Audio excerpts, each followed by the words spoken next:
من سيئات أعمالنا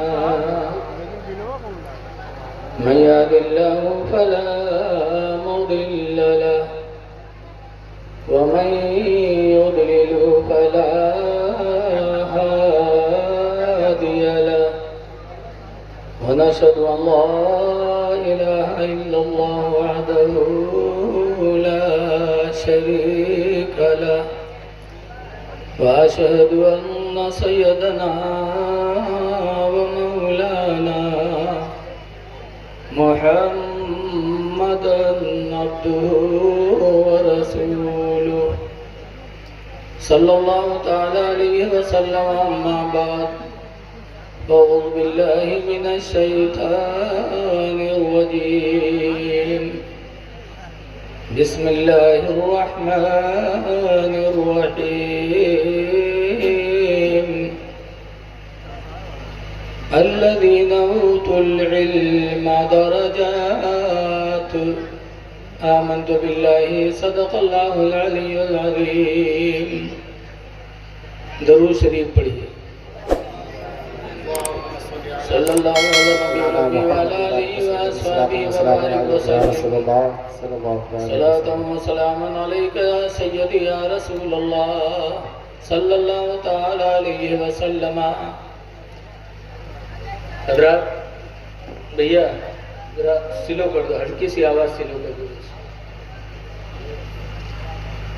الحمدللہ یہ اللہ کا احسان ہے، اس کا شکر ہے کہ آج آپ لوگوں کے بیچ میں دین کی باتوں کے کرنے کا موقع میسر ہوا. اسٹیج پر بہت سے علم والے موجود ہیں، ہم سے زیادہ علم والے بیٹھے ہیں، لیکن اب چونکہ مجھے بلایا گیا اس لیے میں بیٹھ گیا. میں تو ڈر رہا ہوں کہ کہیں کچھ معاملہ گڑبڑ نہ ہو جائے، کیونکہ اپنے سے کم لوگوں میں بات کہنے میں سکون رہتا ہے، اور جہاں اپنے سے زیادہ لوگ ہوتے ہیں علم والے وہاں بڑا ڈر لگتا ہے. بہرحال اللہ تعالیٰ آسان فرمائے. حضرت قاری نثار صاحب قبلہ بہت بڑے خطیب ہیں، ہمارے بحر ضلع میں بھی ان کے بیانات ہوتے ہیں، لیکن ان کی محبت ہے کہ مجھ جیسے لوگوں کو بلا لیا. لائق تعریف ہیں دارالعلوم قطبیہ روشن العلوم کے طلبہ اور اساتذہ اور یہاں کے ذمہ دار، جنہوں نے اعلیٰ حضرت فاضل بریلوی رضی اللہ تعالیٰ عنہ کا عرس منعقد کیا.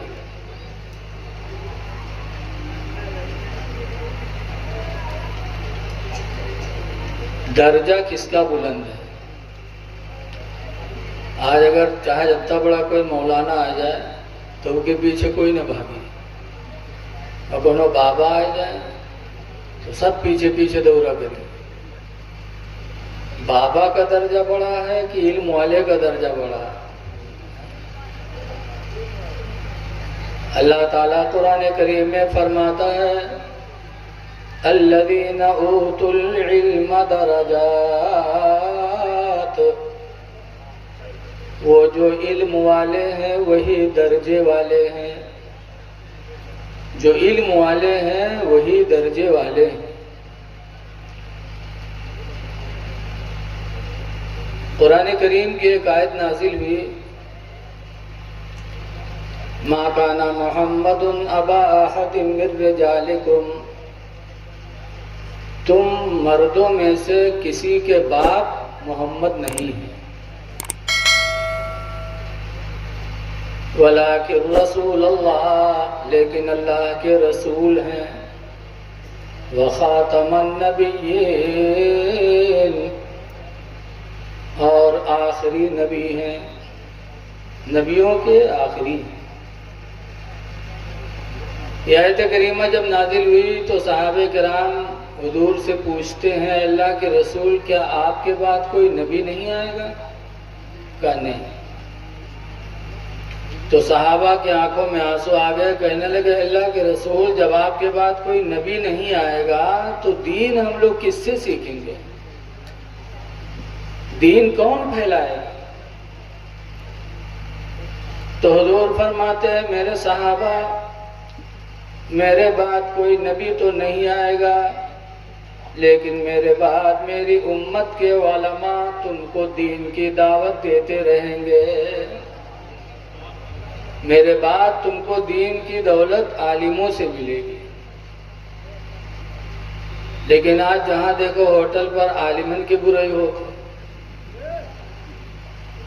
غیرو غیرو نتھن کے کوئی معاملہ نہیں، مولوی مولانا پیچھے لوگ پڑے ہیں۔ ارے ان سے بھی غلطی ہو سکتی ہے، انسان ہی ہے، فرشتہ نہیں ہے۔ جب تم ان کی برائی کرو گے ہوٹلوں پہ اپنی بیٹھکوں پہ، تو جب یہ برے ہیں تمہارے نزدیک اور لوگوں میں برے ہو جائیں گے تو دین تم کس سے سیکھو گے؟ دین کون بتائے گا؟ اس لیے اے لوگوں، اگر ہمیں دیندار بننا ہے تو ہمیں عالموں کی صحبت میں بیٹھنا پڑے گا۔ اعلیٰ حضرت فاضل بریلوی رضی اللہ تعالیٰ عنہ کے پاس ایک صاحب وظیفہ پوچھنے آئے کہ کوئی وظیفہ بتا دیجئے کہ دکان چلتی رہے، کاروبار چلتا رہے۔ تو اعلیٰ حضرت نے فرمایا کہ وظیفہ پڑھنا مستحب ہے اور چہرے پہ داڑھی رکھنا واجب ہے۔ تمہارے چہرے پہ داڑھی نہیں ہے تو واجب کے بغیر نفل اللہ قبول کہاں کرے گا؟ پہلے چہرے پہ داڑھی رکھاؤ پھر وظیفہ پوچھو تو تمہارا وظیفہ بارگاہ مولا میں قبول ہوگا۔ چلے گئے، کچھ دن کے بعد پھر آئے، داڑھی چہرے پہ سجی ہوئی، تو اعلیٰ حضرت فرماتے ہاں واجب پر تم نے عمل کر لیا، اب تم مستحب جب کرو گے تو اللہ اسے قبول کرے گا۔ عالموں کی صحبت میں جانے کے بعد آدمی کو دین کی دولت ملتی ہے، آدمی مذہبی ہوتا ہے۔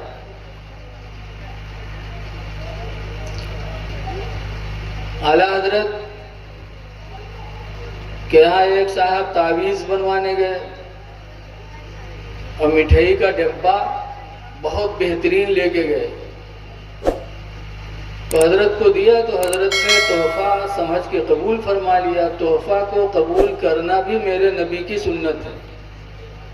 قبول کر لیا، اندر بھجوا دیا، بیٹھے ہو، کیسے آنا ہوا؟ بس آپ کی زیارت کے لیے آئے ہیں، آپ سے ملنے آئے ہیں۔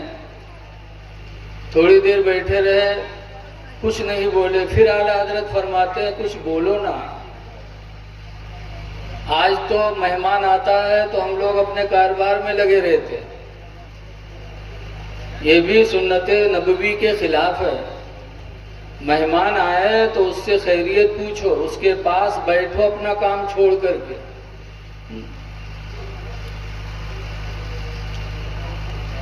حدیث پاک میں حضور فرماتے من کان منکم مومنا، تم میں کا جو مومن ہو، فَلْيَكْرِمْ ضَيْفَهُ، تو چاہیے کہ اپنے مہمان کی وہ عزت کرے، وَلَا يُؤْذِ جَارَهُ، اور اپنے پڑوسی کو تکلیف نہ پہنچائے۔ اس حدیث میں مومن کی دو نشانی بتائی گئی۔ پہلی نشانی مسلمان کی ہے کہ اپنے مہمان کی عزت کرے، اور دوسری پہچان ہے کہ اپنے پڑوسی کو تکلیف نہ پہنچائے۔ اعلیٰ حضرت امام اہل سنت رضی اللہ عنہ بار بار ان سے پوچھتے ہیں میرے بھائی کچھ بولو، کچھ اپنی خیریت سناؤ، کوئی پریشانی ہو تو بتاؤ۔ تو انہوں نے کہا کہ حضور آپ سے ایک تعویذ لینے آیا ہوں، پریشانی ہے، مصیبتیں ہیں، ایک تعویذ دے دیجئے، تعویذ لینے آیا۔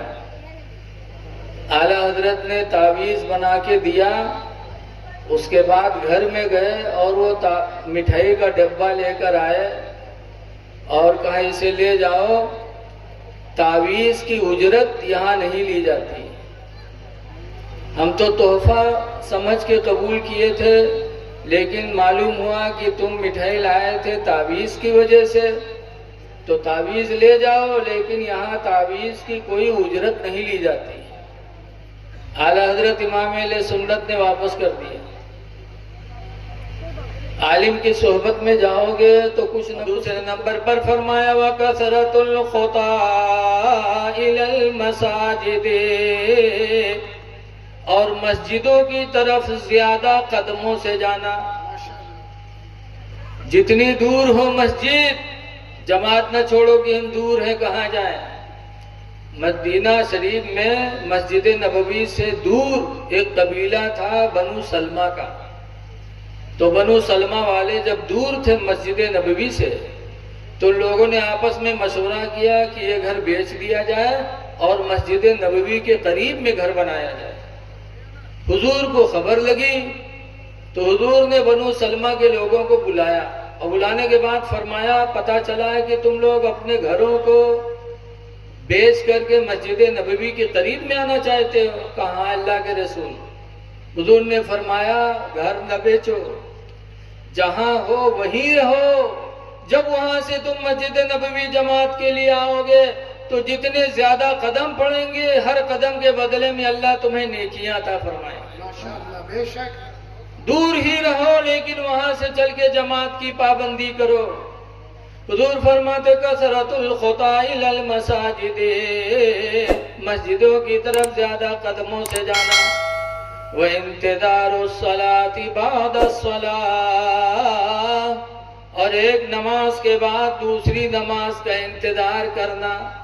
3 کام سرکار نے بتایا، مکمل وضو بنانا، مسجد میں زیادہ قدموں سے جانا، ایک نماز کے بعد دوسری نماز کا انتظار کرنا۔ فجر پڑھ کے آؤ کام اپنا کرو، ظہر کے انتظار میں رہو، ظہر پڑھ کے آؤ عصر کے انتظار میں رہو۔ تو یہ 3 کام جو کرے گا تو حضور فرماتے ہیں فَذَلِكُمُ الرِّبَاطُ، اے لوگوں یہی تمہارے لیے جہاد ہے۔ تو مجاہد بنو، آج بھی بنو۔ اس لیے لوگوں نمازوں کی پابندی کرو۔ نماز ایک ایسی عبادت ہے کہ دنیا میں بھی بلاؤں سے بچائے گی، آخرت میں بھی بچائے گی۔ لیکن یاد رکھو نماز 2 نیکیاں ایسی ہیں کہ حضور نے ہر موڑ پر صحابہ کو بتایا ہے۔ ایک صحابی ہے معاذ ابن جبل، ان کو یمن کا گورنر بنایا، اور جب گورنر بنے تو سرکار نے 10 باتوں کی وصیت کی۔ 10 باتوں میں نمبر 1 پر فرمایا تھا لا تشرک باللہ شیئا، اے معاذ خدا کے ساتھ کسی کو شریک نہ ٹھہرانا۔ اور دوسرے نمبر پر کیا فرمایا تھا لا تعقن والدیک، اے معاذ گورنر ہو گئے ہو لیکن اپنے ماں باپ کی نافرمانی ہرگز ہرگز نہ کرنا۔ گورنر ہو جاؤ، پردھان بن جاؤ، وکیل بن جاؤ، پروفیسر بن جاؤ، مولانا بن جاؤ، لیکن ماں باپ کی فرما برداری ضروری ہے۔ لیکن آج افسوس ہے کہ لڑکا پردھان ہو گیا، پبلک آئی ہے دروازے پر، پردھان جی کے پاس بیٹھی ہے، اور باپ بوڑھا اندر سے پانی لا لا کے لوگوں کو پلا رہا ہے، اور پردھان جی بیٹھے ہیں۔ یاد رکھو قرآن کریم کی آیت اللہ فرماتا وَخْفِضْ لَهُمَا جَنَاحَ الذُّلِّ مِنَ الرَّحْمَةِ، اے میرے بندو ماں باپ کے لیے اپنے بازوؤں کو رحم دلی سے جھکا لیا کرو۔ یہ قرآن کس کے لیے؟ ہمیں آپ کے لیے، کہ باپ آئے تو تعظیم کے لیے کھڑے ہو جاؤ، بازوؤں کو جھکا لو، اور آپ کرسی پر بیٹھے ہیں، باپ پانی لا لا کے مہمانوں کو پلا رہا ہے۔ عالم ہو جاؤ، کچھ بھی ہو جاؤ، لیکن باپ سے زیادہ مرتبہ آپ کا بلند نہیں ہو سکتا۔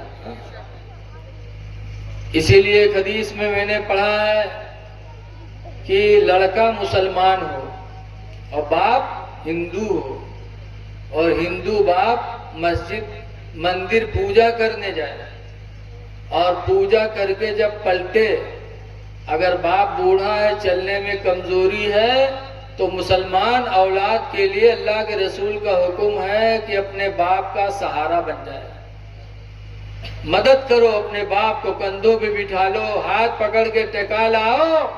تو جب ایک غیر مسلم باپ کی تعظیم کا حکم میرے نبی نے دیا ہے، تو باپ مسلمان ہو تو اس کی تعظیم سے اللہ رسول کو کتنا خوش ہوگا بولو۔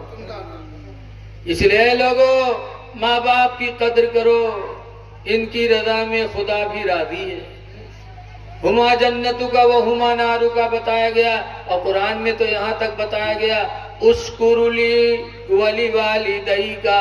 اللہ فرماتا ہے اشکر لی، اے میرے بندے تو میرا شکر ادا کر، ولی والدیک، اور اپنے ماں باپ کا شکریہ ادا کیا کر۔